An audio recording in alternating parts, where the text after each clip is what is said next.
اب اسی بنیاد پر قیامت کے قریب چل کے جو شہید ہوں گے ان کے بارے میں بھی یہی حکم ہے کہ نہیں؟ جب عام گھوڑے پر سے اٹھ کے شہید ہو جائے اس کا یہ درجہ ہو تو جو دوش رسول پر سے اٹھ کے شہید ہو جائے اس کے درجے کا کیا اندازہ؟ سبحان اللہ سبحان اللہ۔ یزید کا بیٹا جس کا نام معاویہ بن یزید ہے، علامہ ضمیری نے اپنی کتاب الحیوان جلد اول صفحہ 61 پہ لکھا ہے، کہتا ہے جس وقت اس کو خلیفہ بنایا گیا، یزید کی موت کے بعد اس کو خلیفہ بنایا گیا، اس میں بڑا اس کا خوبصورت خطبہ ہے، تو کہتا ہے یاد رکھو کہ میں نے تمہیں مشورے کے لیے نہیں بلایا، میں تم سے مشورہ کرنے کو پسند ہی نہیں کرتا، اور مجھے یہ بھی یقین ہے کہ تم بھی مجھے پسند نہیں کرتے ہو۔ اس نے کہا کہ تم سے یہ بات میں بربلا طور پر کہتا ہوں، آج میں اس تاج و تخت کو تھوکتا ہوں جس پر بیٹھ کے کبھی قتل حسین کے فیصلے ہوئے تھے۔ حسین زندہ ہے کہ نہیں؟ حسین کی زندگی کو قدرت نے منوایا کہ نہیں؟ جس تاریخ حضرت امام حسین کا سر نیزے پر تھا اور قرآن مجید پڑھنے والا قرآن مجید پڑھ رہا تھا اور یہ پڑھ رہا تھا ام حسبت ان اصحاب الکہف والرقیم کانوا من آیاتنا عجبا۔ کیا تم نے اس تختی والوں کو اور اڑغار والوں کو میری عجیب نشانیوں میں سے گمان کر لیا ہے؟ استفہام انکاری کی صورت تسلیم کی جائے، مطلب یہ اتنی عجیب نشانیوں سے نہیں ہے، مطلب انتظار رہے تمہیں کہ اس سے زیادہ تعجب خیز نشانیاں کب ہوں گی؟ تو اس جگہ قرآن مجید پڑھنے والا پڑھ رہا ہے، اس وقت یزید کا بیٹا ایک دوسرے مقام پر بھی لکھتا ہے کہ میں اس موقع پر موجود ہوں، دیکھا کہ سر حسین نیزے پر ہے، اس جگہ آواز آئی ان اعجبا من اصحاب الکہف والرقیم قتلی و حملی۔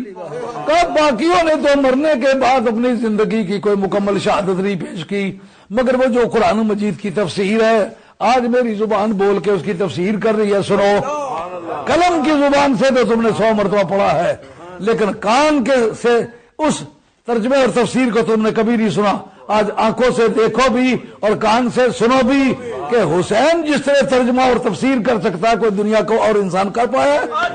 کیوں یہ بات سمجھ آئی ہے؟ اس جگہ معاویہ بن یزید کہتا ہے میں آج اس تاج و تخت کو تھوکتا ہوں جس پر بیٹھ کے قتل حسین کے فیصلے ہوئے تھے، اور وہ خود کہتا ہے میرے دادا جان نے حضرت امیر معاویہ رضی اللہ تعالی عنہ نے جس آدمی سے خلافت کے بارے میں جھگڑا کیا وہ آدمی خلافت کا میرے دادے کے مقابلے میں بھی اور ہر دوسرے انسان کے مقابلے میں زیادہ حقدار تھا۔ یہ یزید کا بیٹا ہے جو کہہ رہا ہے۔ علامہ ضمیری نے کتاب الحیوان جلد اول صفحہ 61 اس کے ذریعے بیان کیا، اور وہ بھی میرے پاس یہاں کتب اس میں میرے بکس میں موجود ہے، اگر کوئی شاید دیکھنا چاہے فوٹو اسٹیٹ کرنا چاہے میری طرف سے اجازت ہے۔ ہاں جی، ہاں، میرے دادا جان سے خلافت کے بارے میں جنگ، میرے دادا جان نے خلافت کے بارے میں جنگ کی ہے، اس آدمی سے جنگ کیا جو میرے دادا صاحب کے مقابلے میں بھی زیادہ حقدار تھا اور امت کے ہر دوسرے آدمی کے مقابلے میں بھی زیادہ حقدار تھا۔ ہاں، یہ بات اس نے کہی ہے۔ وجہ اس کی کیا ہے؟ لقرابتہ ہی بالرسول اللہ صلی اللہ علیہ وسلم، کیونکہ سرکار کا وہ قریبی ہے جو آج اہل سنت دلائل پیش کرتے لوگ انکار کرتے ہیں، یہ یزید کے بیٹے نے تسلیم کیے، ان کا اس جتنا قریبی دنیا میں کوئی نہیں۔ باقی سب لوگوں کے جتنے رشتے ہیں، جناب ابو طالب سرکار کے سگے چچا ہے، سگا چچا خدا کی کائنات میں صرف ابو طالب ہے، اور ان کے پھر آگے 4 بیٹے ہیں، ان پر علی کا پھر ثانی کوئی نہیں۔ کیوں؟ سب سے پہلے وہ ایمان لایا، کیا ہاشمیوں سے، کیا غیر ہاشمیوں سے، کیا آل مکہ سے، کیا آل مدینہ سے، کیا پوری دنیا سے، اس سے اگر ایمان پہ سبقت رکھتی ہے تو صرف خدیجہ رکھتی ہے۔ خدیجہ رضی اللہ تعالیٰ کے سوا ہر دوسرے انسان سے پہلے علی ایمان لایا۔ تو جو پہلے ہوتا من سن سنتا حسنۃ فلہ اجرھا واجر من عمل بھا الی یوم القیامہ، جو کوئی اچھا کام شروع کرتا ہے اور لوگوں کے مقابلے میں حدیثیں پڑھتے ہیں تو علی کی شان میں کوئی حدیث آئی تو اس کو کیوں روکتے ہو؟ جو کوئی اچھا کام شروع کرے، شروع کرنے کا بھی ثواب ہوگا اور جو قیامت تک اس پر عمل کرے گا ان سب کے برابر اس کو ملے گا. اس کا مطلب بعد میں جتنے لوگ ایمان لائے، جتنے بھی اچھے کام کیے، اس سب کا مجموعی کریڈٹ جو ہے وہ حضرت علی کو جا رہا ہے. کیوں نہیں تسلیم کرتے ہو؟ یہ حدیثیں میں نے تو نہیں بنائی نا، کتابوں کے اندر لکھی ہوئی ہیں.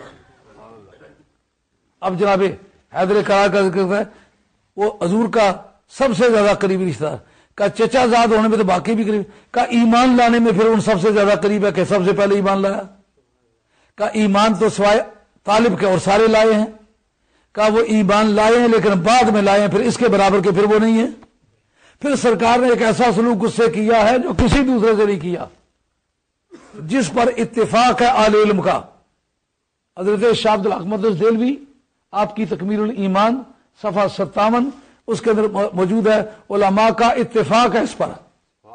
امام جلال السیوطی کی خصائص کبریٰ اس کے اندر بھی یہ بات موجود ہے کہ کل کائنات میں تمام علماء کا اس پر اتفاق ہے کہ حضرت خاتون جنت اور آپ کے بھائی ابراہیم، یہ خلفائے راشدین سارے خلیفہ حضرت علی رضی اللہ عنہ سب کے سب سے افضل یہ دونوں بہن بھائی ہیں، اس لیے کہ یہ سرکار کے دل کا ٹکڑا ہے. کہا بیٹیاں تو باقی بھی ہیں، کہا بیٹیاں ہونے کو وہ بھی بیٹیاں ہیں، بیٹی ہونے کو یہ بھی بیٹی ہیں، لیکن دل کا ٹکڑا صرف اسی کو کہا ہے. سبحان اللہ، سبحان اللہ. اگر کوئی اپنی طرف سے فرض کرتا ہے تو سرکار نے پھر اس کی خصوصیت فرمایا ہر نبی کی اولاد اس کی اپنی پشت میں رکھی گئی ہے، لیکن میری یہ خصوصیت ہے، میری اولاد اللہ تعالیٰ نے علی کی پشت میں رکھی ہے جس کا ظہور بطن فاطمہ سے ہوگا. باقی 3 بیٹیوں کا ایسے کا ذکر نہیں کیا کہ ان کی اولاد میری اولاد ہے.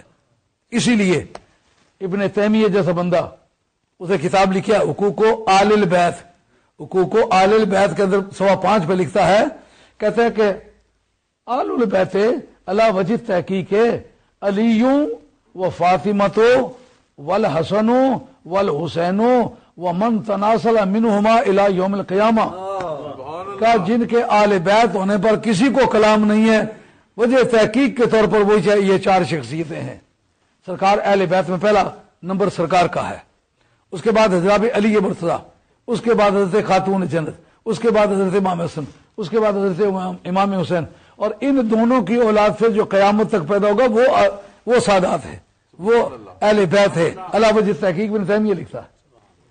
اب اس سے پتہ چلا کہ یہ امتیاز ہے جناب حیدر کرار کا. جناب امیر معاویہ کا پوتا معاویہ بن یزید وہ کہتا ہے اس وجہ سے وہ زیادہ حقدار ہے کہ وہ سرکار کا سب سے زیادہ قریبی ہے. یہ کتنے خون کا رشتہ، نظریات کا رشتہ، دامادی کا رشتہ، اس بیٹی سے رشتہ جس بیٹی کے مرتبے میں بیٹی ہو کے شریک نہیں. بات نہیں آ رہی؟ یہ سرکار کی بیٹیاں ہو کر خاتون جنت کے مرتبے میں شریک نہیں ہے. سرکار کے باقی نواسے ان نواسوں کے شریک مرتبہ نہیں ہے. اس کے بعد کہا وہ آدمی سب سے پہلا مسلمان ہے، یہ سے بات اسے کہی ہے اسی خطبے میں، کہا سب سے پہلا مسلمان علی ہے، اس وجہ سے وہ زیادہ حقدار ہے.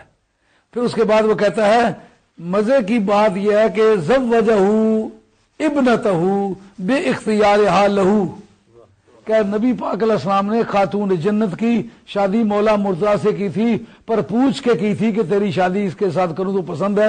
انہوں نے کہا مجھے پسند ہے.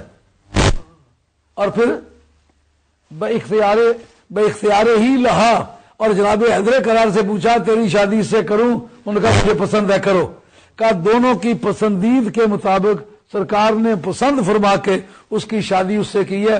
وہ ہوا خیر و حاضر الامہ، اور وہ اس پوری امت سے وہ افضل شخص ہے. یہ یزید کے بیٹے کا بیان ہے. اب اگر قیامت تک جتنے شہداء ہیں وہ شہداء ہیں تو پھر حضرت علی مرتضیٰ کے بارے میں، حسن و حسین کے بارے میں یاد پڑی جائے تو کیوں گھبراہٹ ہوتی ہے؟ کہتے جی وہ شہید کربلا کا تو کوئی ثبوت نہیں. یار تم تو آج کل جو مر رہے ہیں ان کو بھی کہتے وہ شہید ہیں. جو سیاسی کوئی مرد ہو عورت ہو کہیں مارا جائے تو تم اس کے جھنڈے بلند کر دیتے فلاں تو شہید ہو گیا ہے. تو یہ تو نبی پاک کا جھنڈا اٹھا کے چلنے والا ہے، یہ تو اللہ کو شہیدوں سے برتر شہید ہے. وَلَا تَقُولُوا لِمَن يُقْتَلُ فِي سَبِيلِ اللَّهِ أَمْوَاتٌ.